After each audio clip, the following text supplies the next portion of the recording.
All right, before we jump right in, let's do some quick introductions. Nikki, tell the audience a little bit about yourself.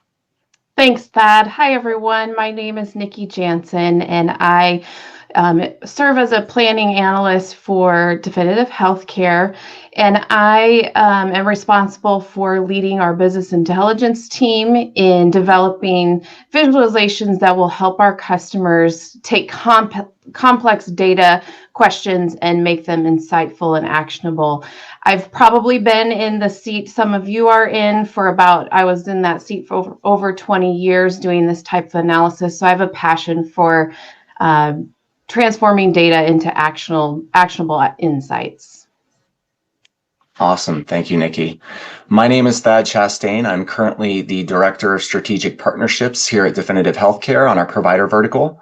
So what that means is I have the privilege and opportunity to partner with a number of large IDNs across the country. Prior to my role here at Definitive, 15 plus years in healthcare, started off as a registered nurse, worked in compliance and regulatory before rounding out my career in ambulatory strategy. So like Nikki, these conversations and what we've prepared for you today are extremely relevant for us, and we absolutely love these topics. So what are we here to talk about today? And hopefully impart you with high-level industry trends impacting providers and patients, an in-depth review of the key pillars and tenets that help make informed decisions, which can be applied in your markets and your service lines. And finally, real-world examples of healthcare organizations successfully leveraging the right insights to achieve their growth goals. This may come as no surprise to a lot of the people watching and listening, but the consumer expectations of our healthcare delivery system has evolved in so many ways. Trust, personalization, and convenience are just a few of the areas in which healthcare consumers expect us to keep up with other industries. Despite falling short of those expectations, the call to action has been received by healthcare executives and a key priority for 2025. But it isn't just about what experiences healthcare consumers expect from us. It's also about the current state of our healthcare delivery system and the demand or mounting pressures to meet the evolving healthcare needs of the communities and populations that we all serve. The care gap is often widening between primary and quaternary care, which leaves a system in a position where they must find growth opportunities or continue to see their margins erode. Meeting those expectations paired with rising demands, inflated labor costs, and increased drug and supply costs compounds a very real pressure. I'm sure a lot of you on this call are feeling it in your day-to-day and in the boardrooms. Those of us who have been in healthcare for 10, 15, 20 plus years know all too well how this story unfolded. But the truth is, watching our margins erode significantly has put very real stress on our healthcare delivery system's ability to stave off those pressures and meet those consumer expectations. I have good news though, it's not all doom and gloom. At the cross section of art and science of great planning lies a window of insight that can help with informed execution, which can lay the groundwork for relieving those pressures and exceeding those expectations. So Nikki, let's hear more about that framework.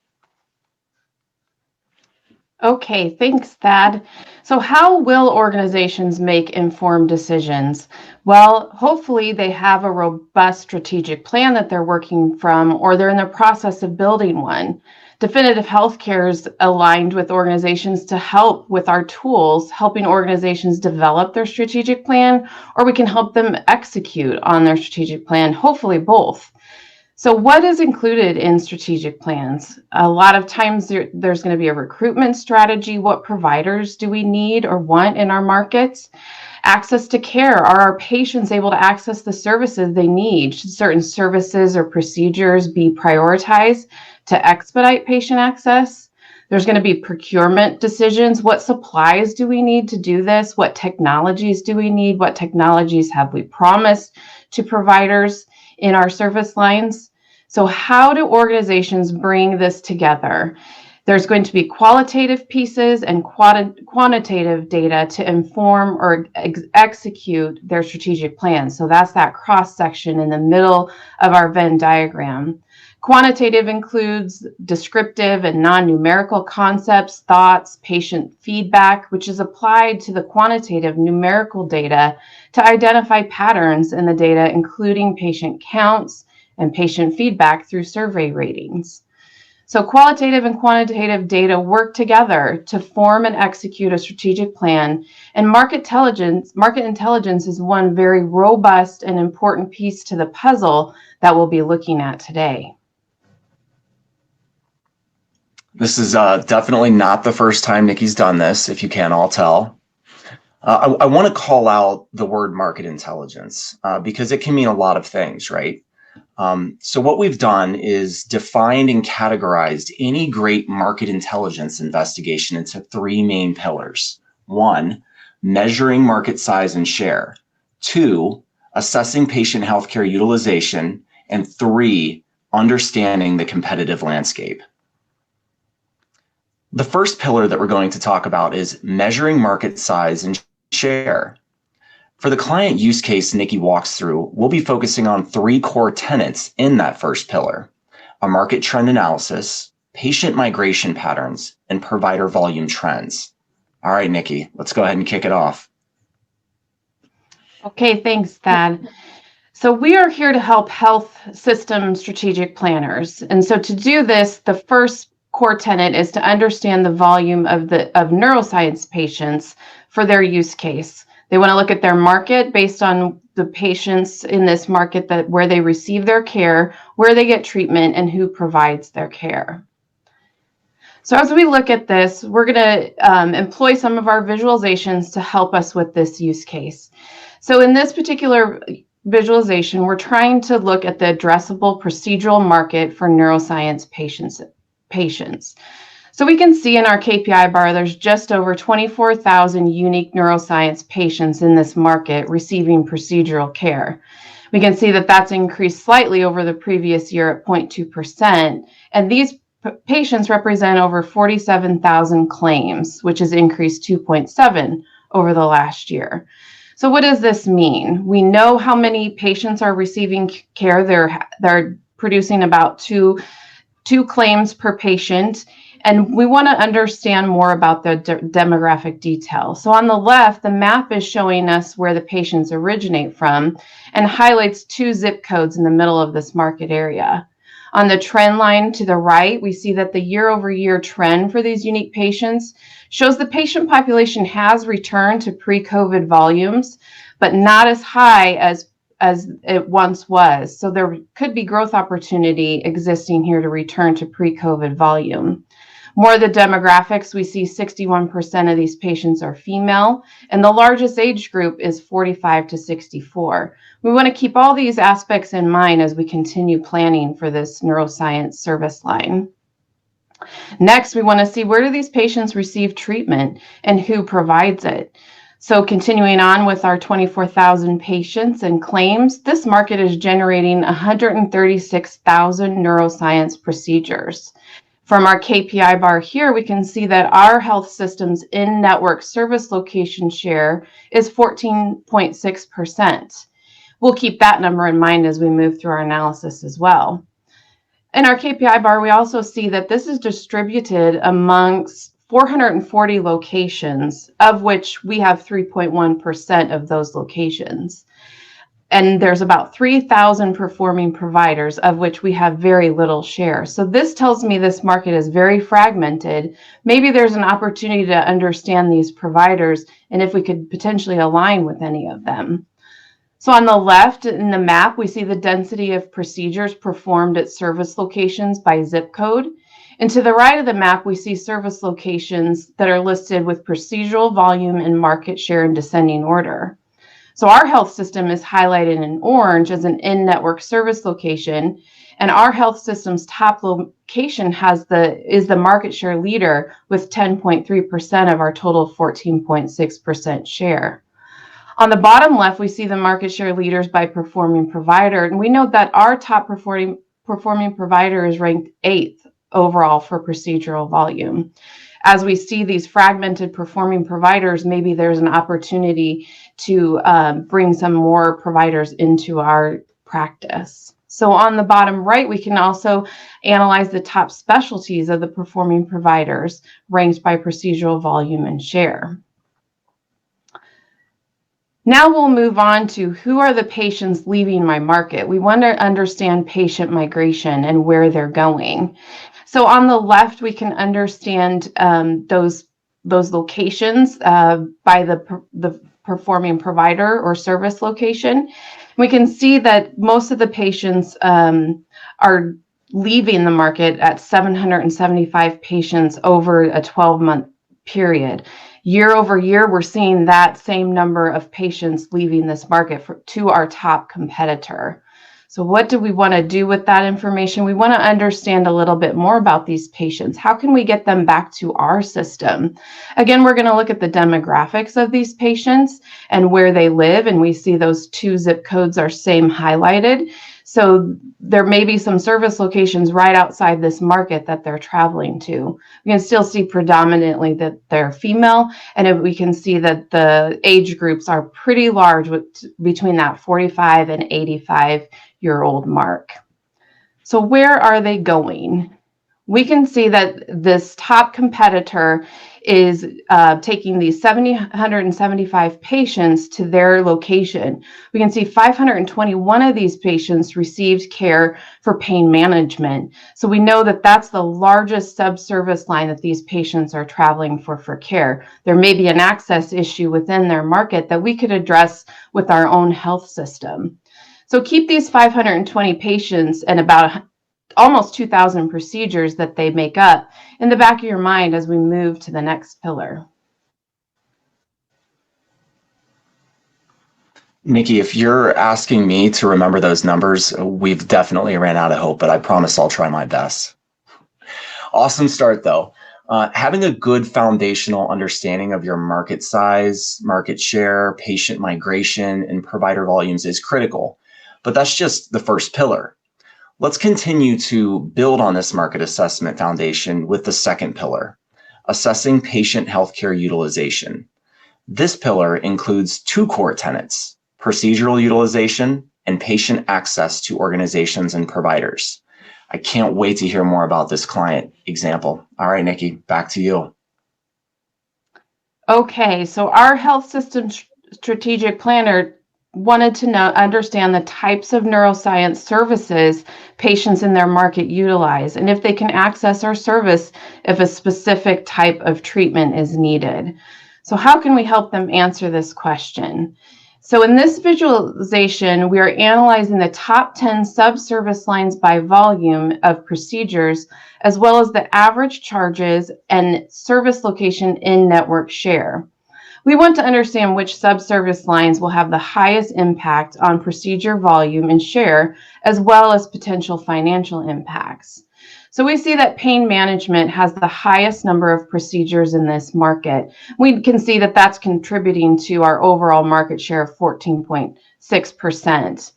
And then we can also see the procedure share for other surgery nerve falls well below the average of 14.6%, indicating a potential opportunity for this health system. So we want to manage all of those expectations of what is the procedural volume, what is the average charge for this care, and what is our current market share. So where we see financial impact increasing by average charges per procedure, we see our market share is pretty strong for some of those. So we want to understand more about these subservice lines. So as we do that, we need to assess patient utilization to ensure our growth strategy can accommodate the right patient at the right time with the right provider. The use of a 9-blocker visualization here when assessing opportunity is very powerful. Here we are assessing the high volume subservice lines in the size of the bubble, the average charges on the y-axis, and the service location share on the x-axis.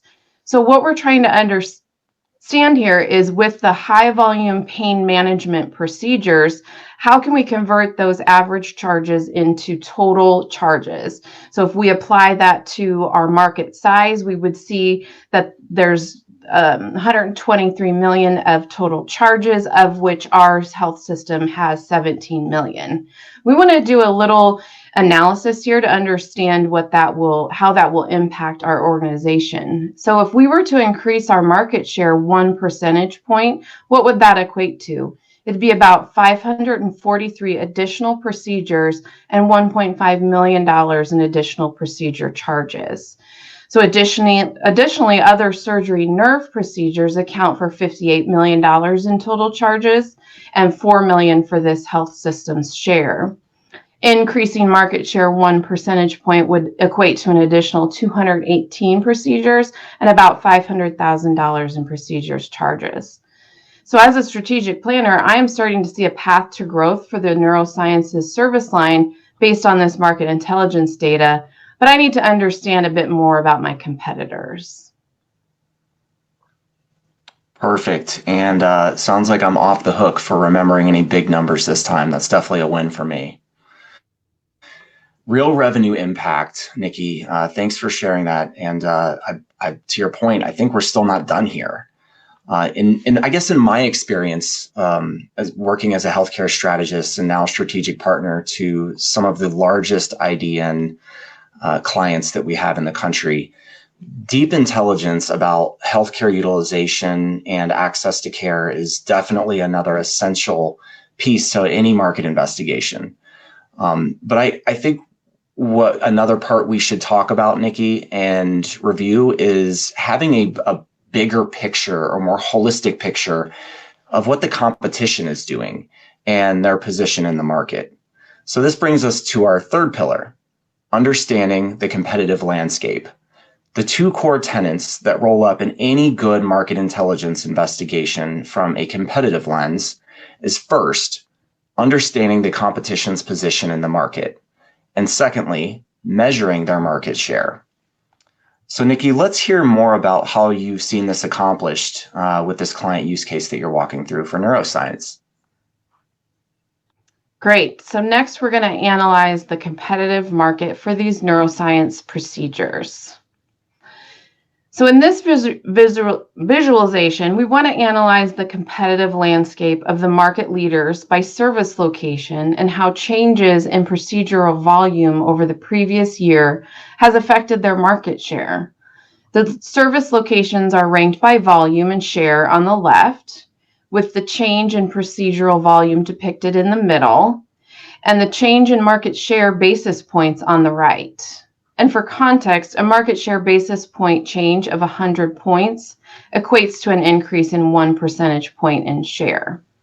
So this health system lost 5% in procedural volume, as indicated by the top orange line of in-network service locations, which equates to a procedural volume about 700 procedures for their top location, resulting in a market share loss of 43 basis points or 0.43% percentage points. However, their second location has doubled in volume. You can see that depicted in the middle with that 49% green bar, which equates to an increase of 144 basis points of market share or 1.44% points, for an even gain of 1 percentage point in market share. So as we start to analyze if we can grow our market by 1 percentage point, they've already demonstrated they can grow by 1 percentage point based on their historical volumes without any strategies in place. So and then also when we apply that to patients that are leaving our market, we know that those could well be absorbed and contribute to even a higher growth than 1%. So next, we want to understand which competitors have had similar growth in market share to our organization. So in this visualization, all we've done is just sorted the market share change in descending order to analyze which competitors have had the highest increase in market share. So we can see our health system here shows our second largest location shows up here as the second leader in market share. And we see two other competitors increasing their share by 100 basis points or 1 percentage point. Important to note, however, though, that the volumes on the left-hand side don't equate to large volume growth. And so their percentage market share growth is for a smaller piece of the pie. But we need to understand all of these in order to start developing our strategy. So by adding in the competitive landscape as the final piece to this analysis, our healthcare strategists can start to build on the strategic plan for this service line based on a few different strategies. So they could look at market capture, creating new market shares, a strategy where their growth percentage could possibly be higher than 1 point. An acquisition strategy if there are independent practices or providers in this fragmented market, or a provider strategy if they need to hire more providers to meet their growth strategy. We have some pretty compelling pieces of quantitative data here to help inform how to expand services and market opportunities for our neuroscience team.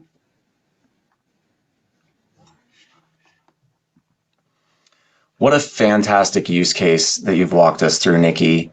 I just want to summarize for everybody on the call what the final impact was, what was really accomplished with this partner. Utilizing market intelligence as the foundational tool, our partner was able to accurately measure market size and share, have a deep understanding of patient healthcare utilization, and see a comprehensive view of the competitive landscape for the first time. I'm excited to also share that the health system was able to achieve a number of goals, like a clear understanding of patient demographics and migration patterns. They found actionable insights into service demand and identified gaps in procedural utilization that they weren't able to see before. They were also able to build a strategic plan to increase market capture and market share that Nikki just walked through. And finally, they created a blueprint for expanding services, acquiring practices in the surrounding areas, and hiring providers to serve their patient populations. What it boils down to is that a data-driven approach enabled leadership to make informed decisions that enhanced the patient access, improved service efficiency, and drove revenue growth in the neuroscience sector with tangible ROI. Again, very impressive use case, Nikki. Thanks for sharing your experience and your expertise. You're welcome.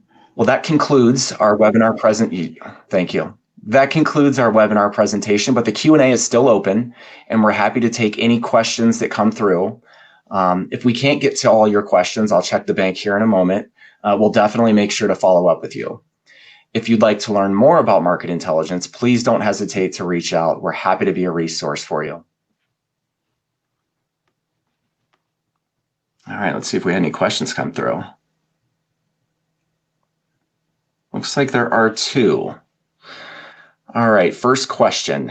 What if I don't know which market I need to focus on? So I'm going to answer that a couple ways. And Nikki, please feel free to chime in on this one, okay? I would say that from the perspective of using data, all of our data is cleanly tabletized on Google BigQuery, all the way down to the HCPCS CPT code and the ICD code. And all of our partners have access to a national database of data.